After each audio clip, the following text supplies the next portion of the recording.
Sahabat Kompas.com, invasi Rusia ke Ukraina kini telah memasuki hari ke-65 pada Jumat 29 April 2022 sejak pertama kali dilancarkan pada 24 Februari lalu. Pada hari ke-65 invasi ini, beberapa peristiwa baru pun terjadi. Mulai dari situasi perang di Ukraina dan Rusia yang saling melancarkan serangan, hingga reaksi internasional yang ditimbulkan. Tak hanya itu, Ukraina dan Rusia juga menghadapi berbagai dampak akibat dari invasi yang tengah berlangsung.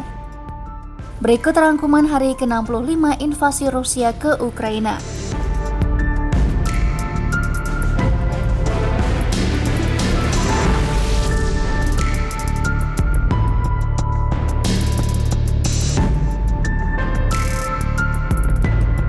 Konflik Rusia dan Ukraina belum menunjukkan tanda-tanda akan segera berakhir.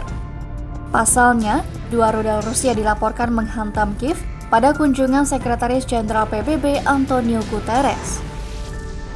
Tak hanya Kiev, 5 kota di Luhansk, Ukraina juga ditembaki oleh pasukan Rusia. Untuk membalas serangan tersebut, pasukan Ukraina menembaki pos pemeriksaan di wilayah Kursk, Rusia yang berbatasan dengan Ukraina. Sementara itu, Barat meyakini bahwa pertempuran di kota pelabuhan Mariupol dan bagian timur serta selatan Ukraina dapat menentukan hasil perang. Rusia pun disebut menganggap bahwa memenangkan pertempuran di Donbas sebagai hal yang penting demi mengambil kendali wilayah Donetsk dan Luhansk di bagian timur Ukraina.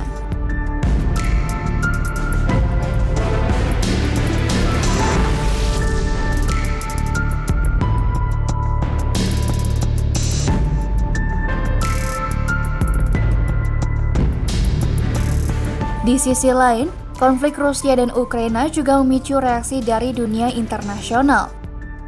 Presiden AS Joe Biden mengecam Rusia atas komentar kosong tentang kemungkinan penggunaan senjata nuklir. Biden menyebut pernyataan itu justru menunjukkan keputusasaan Rusia menghadapi konflik.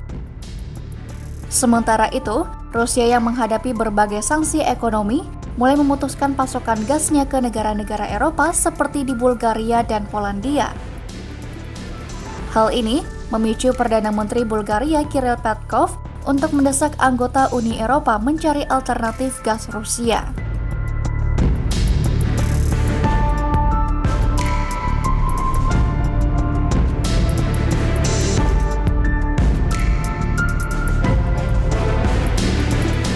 Sementara di wilayah Kiev, sebanyak 1.150 mayat warga sipil ditemukan usai pasukan Rusia mundur dari wilayah itu. Meski Rusia dilaporkan mundur dari beberapa wilayah, Ukraina menuding pasukan Rusia telah mencuri gandum dari wilayah yang didudukinya. Namun demikian, Rusia menyebut pihaknya tak memiliki informasi mengenai tudingan tersebut. Rusia yang telah menguasai kota Kherson disebut akan segera memperkenalkan rubel, yakni mata uang Rusia. Tak hanya di kota Kherson, rubel juga disebut akan diperkenalkan di daerah-daerah yang berada di bawah kendali Rusia.